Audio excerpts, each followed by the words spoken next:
Ada satu zaman seorang budak kecil, umurnya lebih kurang 12 tahun. Siapa 12 tahun di sini? Okey. Sini ada 12 tahun? Tak ada. Umurnya 12 atau 13 tahun budak ni. Dia hidup, ini Rasulullah yang ceritakan. Zaman seorang raja yang menggunakan ahli sihir. Raja ni ada ahli sihir, tukang sihir. Dia sihir, dia boleh tukar sebagainya, dia buat sihir. Hebat. Raja ni dia ada tukang sihir. Apabila tukang sihir ni telah tua, dah tua dah, tak larat. Tukang sihir ni kata, wahai raja, wahai tuanku, cari di dalam Bintulu ini, contoh, seorang anak remaja yang paling cerdik dan yang paling gagah. Raja pun kumpul semua kanak-kanak di dalam daerah dia. Semua datang. Kanak-kanak semua datang. Ramai. Lalu dilakukan pertandingan untuk menguji kecerdikan dan ketahanan badan. Seorang demi seorang terkeluar. Akhirnya seorang budak, dia menang keseluruhan. Dia yang paling berani, dia yang paling cerdik, budak ni. Raja pun panggil dia dengan ini. Secara rasminya, kamu menjadi tukang sihir di raja. Kalau cerita filem ni, ahli nujum di raja. Siapa? Nujum Pak Belalang. Tak nak tengok? Pernah kan? Ha? Nujum Pak Belalang. Macam belalang pun muka. Okey, kemudian budak tadi dilantik untuk menjadi tukang sihir di raja. Siapa yang latih dia? Ahli sihir di raja tadi. Selalu ahli sihir di raja ni dia mesti seorang yang paling handal dalam negara tu. Kalau pahlawan di raja, dia adalah pahlawan yang paling handal. Tukang masak di raja, dia adalah tukang masak yang paling sedap. Tukang kayu di raja, dia adalah tukang kayu yang paling mahir. Contoh di Negeri Sembilan, ada satu istana 3 tingkat. Pernah Negeri Sembilan tahu kan? Negeri Sembilan di Semenanjung ada satu istana kerajaan raja dulu, 3 tingkat. Istana itu kayu tetapi tidak menggunakan paku. Kayu 3 tingkat tinggi, lebih tinggi daripada bumbung ni, tetapi tidak menggunakan paku. Semua guna kayu saja. Siapa buat? Tukang kayu di raja. Mahir tak? Mahir, hebat. Sultan Kedah dulu, abang daripada Kedah. Abang pula dah. Ustaz. Silap. Kalau ceramah sekolah menengah. Ustaz dari Kedah.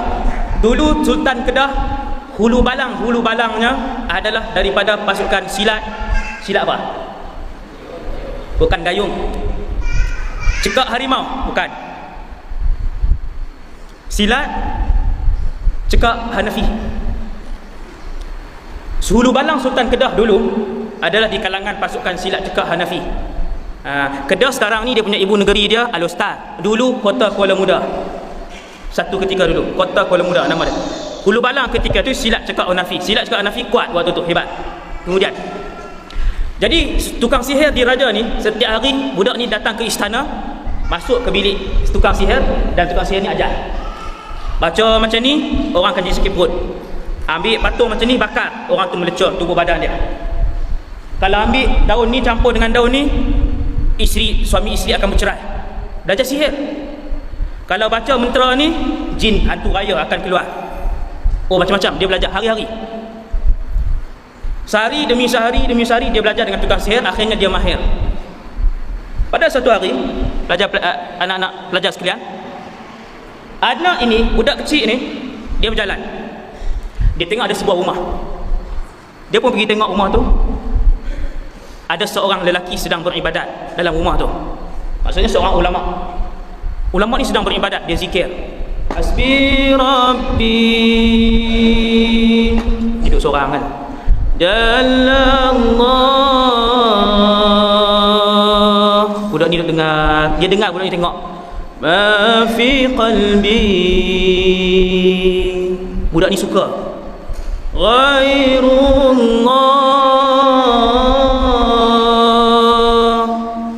Sonok tak dengar zikir? Sonok. Nur Muhammad. Budak ni dia pergi ke tingkap, dia tengok.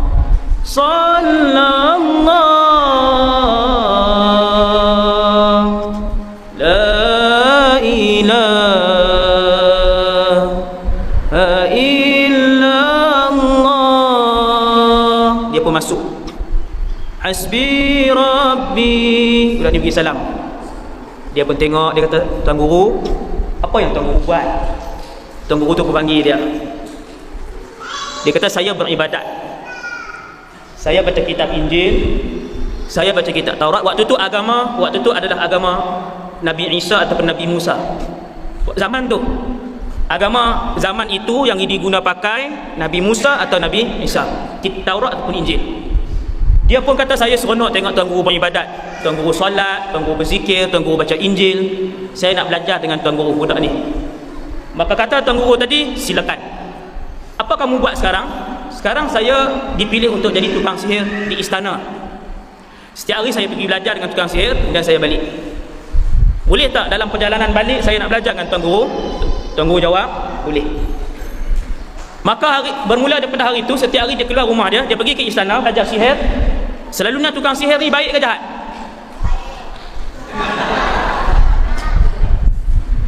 Tukang sihir jahat. Tengok muka pun tahu dah. Tukang sihir ni selalu kita tengok muka dia pun dah jadi macam syaitan. Bahaya sebab dia mensyirikkan Allah. Hukum mengamalkan sihir adalah haram, dan selalunya pengamal sihir muka dia dah nampak macam syaitan. Dia belajar. Kemudian dia balik, dia masuk rumah Tok Guru. Tok Guru pun ajar dia. Tok Guru dia ajar apa? Tok Guru dia ajar baca Injil. Tok Guru dia ajar Injil yang betul lah, zaman tu Injil yang benar. Dia pun seronok. Tok Guru dia ajar semayang, berdiri, rokok dan sebagainya. Kemudian habis, dia balik. Lama kelamaan dia belajar dengan istana di tukang sihir, dia balik dia belajar dengan Tuan Guru. Kemudian dia pergi istana, dia balik belajar dengan Tuan Guru. Dia pergi istana setiap hari sampailah dia boleh dua ilmu. Yang pertama, ilmu mengenal dan menyembah Allah. Kita ada Allah, kita sayang Allah, kita percaya dengan Allah. Allah Maha berkuasa. Yang kedua, anak ni belajar di istana bahawa yang berkuasa adalah syaitan. Power daripada syaitan. Dia pun belajar. Sampailah satu hari keluar seekor binatang yang besar dalam negeri tersebut. Dabbatun azimah, binatang yang sangat besar. Binatang ni bila keluar tak ada orang boleh bunuh dia. Habis. Penduduk di negeri itu huru-hara. Mereka melarikan diri. Tak boleh selamat. Akhirnya semua orang duduk dalam rumah. Budak ni dia keluar. Budak yang darjah 6 ini, tingkatan 1 ni, dia pun keluar daripada rumah dia. Dia pun cari binatang tadi. Bila nampak binatang tadi, dia ambil seketul batu, cik dia. Dia kata, ya Allah, sekiranya apa yang diajarkan oleh Tuan Guru itu benar, dan yang diajarkan oleh tukang sihir itu adalah bohong, kau matikanlah binatang ini dengan kuasamu, ya Allah. Budak tadi dia pegang batu, dia pun baling tepat kepada binatang tadi. Lalu mati binatang tadi serta merta. Mati binatang tadi. Maka budak tadi pun melihat ke langit dan dia beriman kepada Allah Subhanahu Wa Taala mulai hari itu. Dia tak pindah istana. Bermula saat itu dia mula yakin dengan Allah, kuasa Allah. Hanya Allah yang boleh membuat sesuatu di dalam alam ni. Budak tu tak pergi dah mengaji di istana, dia belajar dengan Tuan Guru tadi. Orang ramai datang ke rumah budak tadi untuk berubat. Dia boleh berubat orang yang sakit telinga, orang yang sakit kepala, orang yang sawan, orang yang buta. Dengan izin Allah, budak tu bismillah sembuh penyakit-penyakit mereka. Sebelum orang berubat, budak tu akan kata, adakah kamu beriman dengan Allah? Mereka jawab, ya. Budak tu akan sebut, Allah yang menyembuhkan, bukan saya. Lalu ramai orang datang. Sampailah giliran seorang menteri, raja, menteri. Dia buta. Menteri tu pun datang ke rumah budak tu, bawa duit yang banyak. Menteri, bukan bawa PS3, bawa duit yang banyak. Duit apa semua, bawa duit. Wahai budak, sembuhkan mata saya. Saya menteri. Berapa banyak duit yang kamu nak? Sila minta. Budak tadi kata, wahai bapak menteri, bukan saya yang menyembuhkan. Siapa yang menyembuhkan? Siapa yang menyembuhkan? Allah. Siapa yang menyembuhkan? Siapa yang berkuasa? Allah. Budak tu kata, wahai menteri, kalau kamu sanggup beriman dengan Allah, aku akan mohon supaya Allah sembuhkan mata kamu. Menteri tu kata sanggup. Lalu budak tadi pun baca bismillah, boleh lihat. Hebat nak? Bismillah, boleh tengok. Menteri tu pun balik ke istana. Raja tengok. Raja tanya, siapa yang menyembuhkan mata kamu? Dia kata, Rabbi, Tuhanku. siapa Tuhan kamu? Raja tanya. Tuhan aku ialah Allah. Raja kata, bukankah aku Tuhan kamu? Menteri itu kata, bukan. Rabbi wa rabbukallah, Tuhan aku dan Tuhan kamu wahai raja adalah Allah. Siapa Tuhan kita? Allah. Siapa Tuhan raja? Allah. Siapa Tuhan menteri? Allah. Siapa Tuhan kepada rakyat biasa? Allah. Jadi menteri itu kata, Tuhan aku dan Tuhan kamu wahai raja Allah, bukan kamu. Raja pun tangkap, siksa dia. Raja tanya, siapa yang ajar kamu? Dia siksa menteri tadi. Menteri tadi pun bagi tahu ada seorang budak kecil dah 6. Panggil budak tadi, bawa ke istana, siksa budak tadi. Siapa yang ajar kamu wahai budak? Seorang tuan guru. Panggil tuan guru kamu. Dikerahkan tentera, pergi cari tuan guru dia, bawa mai ke istana. 3 orang duduk di istana. Ketiga-tiganya diikat di tiang. Bilik penyiksaan. Zaman dulu, bilik penyiksaan ni dia letakkan tiang macam ni, diikat. Atas tu ada pisau besar. Bila dilepaskan tali, pisau tu akan jatuh. Pisau tu panjang. Dia panggil minsyar. Pisau tu panjang macam ni. Bila lepaskan pisau tu, badan akan terbelah 2. Raja tanya menteri tu, kamu nak keluar dari agama ini ataupun nak kekal? Menteri tu kata, aku akan kekal dengan agama yang benar ini. Tuhanku ialah Allah. Lalu dilepaskan pisau itu, terbelah 2 badan menteri itu. Menteri yang masuk Islam tadi. Kemudian raja tanya kepada tuan guru tadi, kamu nak kekal dengan agama ini ataupun keluar? Jawab tuan guru tadi, saya kekal dengan agama ini. Lalu dilepaskan pisau tadi ke bawah, terbelah 2 badan tuan guru tadi. Sakit tak? Sikit. Kemudian ditanya kepada budak tadi. Sebelum ditanya, raja pun fikir, dia pun berfikir. Dia kata macam ni, ini budak, kita tolak dia daripada tempat yang tinggi.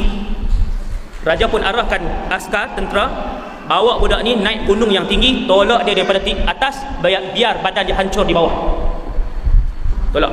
Sebab dia budak, dia mesti takut tempat tinggi. Ini hadis panjang cerita dia dalam hadis Nabi. Kemudian askar pun escort budak tadi naik ke atas. Bila naik ke atas, budak tadi dalam keadaan tangan dia diikat, dia pun mendongakkan kepalanya ke langit. Nampak? Sebab tu bila kita nak berdoa, tangan kita begini. Ni, tapak tangan kita dihadapkan ke langit kerana kiblat doa adalah langit. Kiblat solat adalah Kaabah, kita menghadap sini. Tapi kiblat doa kita mengangkat macam tu kerana kiblat doa adalah langit. Sebab tu tangan kita hadapkan ke langit begitu, minta. Tangan budak tadi diikat, maka dia pun dongakkan kepala dia, dia kata Allah. Kita tak pernah memanggil Allah dalam hidup kita. Allahumma kfinihim, ya Allah, selesaikanlah mereka. Senang je doa budak tadi. Dia kata, ya Allah, selesaikanlah mereka. Lalu bergegar bukit yang tinggi itu. Bukit tadi bergegar, maka jatuh ke semua askar yang mengiring budak tadi, mati. Bergegar bukit tadi, askar tadi jatuh, mati. Allahu Akbar. Mati. Budak tadi pun, dia pergi ke mana? Dia melarikan diri ke mana? Jawapan dia, budak tadi tak lari. Budak tadi berjalan kaki menuju ke istana Raja Zalim tadi. Kenapa budak tadi tak takut? Kenapa budak tadi tak takut? Kerana dia yakin yang berkuasa ialah Allah. Raja berkuasa atau tidak?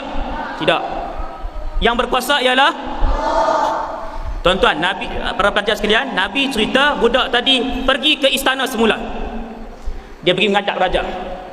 Raja tanya, mana askar-askar yang lain, askar-askar beta yang lain? Budak tu kata, Allah telah memusnahkan mereka. Raja kata, tangkap dia, bawa dia ke tengah laut, ikat kaki dan tangannya, humbankan dia masuk ke dalam laut. Adik-adik sekalian, laut yang bergelora, takut kita laut? Tak boleh berenang laut ni, bergelora. Dia pun ikat kaki dan tangan dia, naik kapal pergi ke tengah laut. Dalam perjalanan ke tengah laut, sekali lagi budak tadi mendongakkan kepalanya ke langit, hanya dengan satu doa, Allahumma kfinihim. Apa doa dia? Allahumma kfinihim, ya Allah, selesaikanlah mereka. Lalu laut berkocak, kapal tadi terumbang-ambing kanan dan kiri, membuatkan semua tentera terpelanting, tercampak, jatuh ke dalam laut. Allahu Akbar. Budak tadi duduk seorang, Dia pun bawa kapal balik ke pantai. Dia balik ke rumah ke dia pergi ke istana? Dia pergi ke istana. Sedangkan di istana ada puluhan ribu, bahkan ratusan ribu tentera di istana. Dia tak takut. Budak tadi pergi ke istana, raja tanya, mana tentera-tentera? Beta, bismillah. Budak tadi jawab, Allah telah mematikan mereka. Selesai. Budak tadi kata, yang berkuasa ialah Allah, bukan kamu wahai tuan raja. Bukan kamu. Siapa yang berkuasa? Allah. Apa raja buat? Raja tak tahu. Raja termenung. Raja berfikir macam ni, nak buat apa dengan budak ni? Bawa ke gunung yang tinggi, gunung itu bergegar. Bawa ke laut, laut itu bergelora. Allah arahkan laut itu bergelora. Ketika raja sedang memikirkan nak buat apa, dia fikir.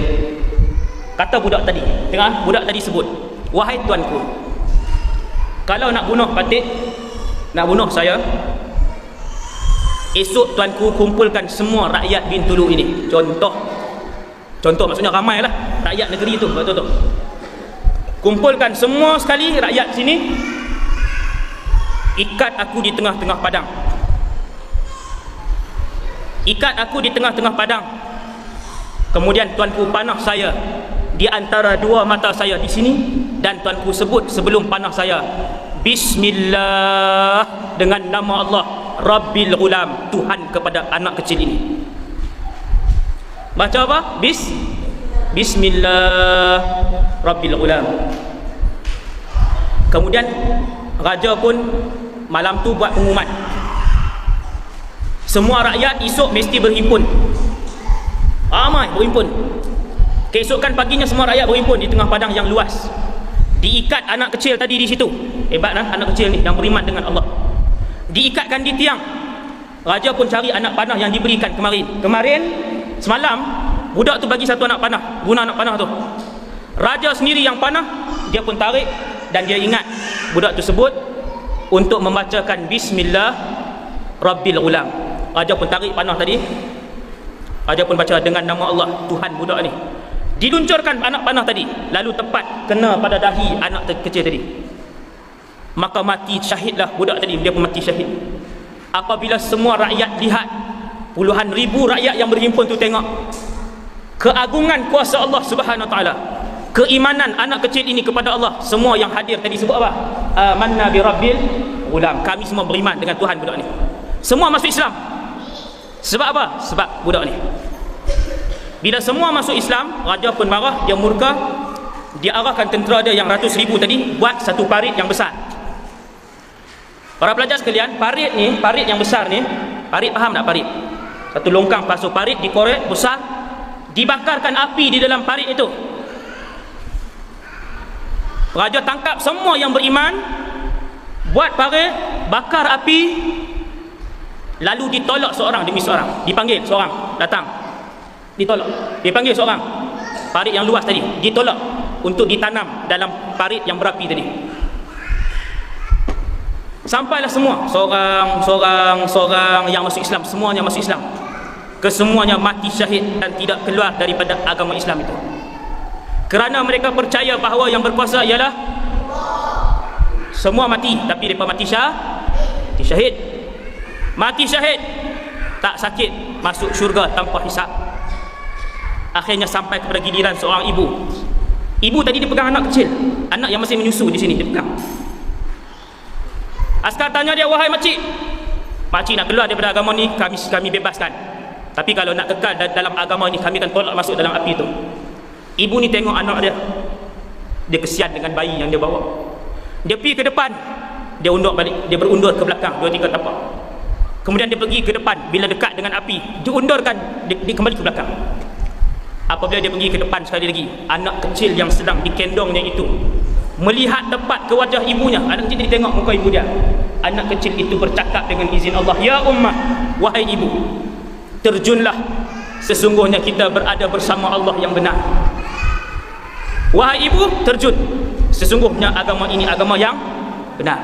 Ibu dia pun lari terjun ke dalam api tadi, membawa iman dan juga keyakinan kepada siapa? Kepada Allah.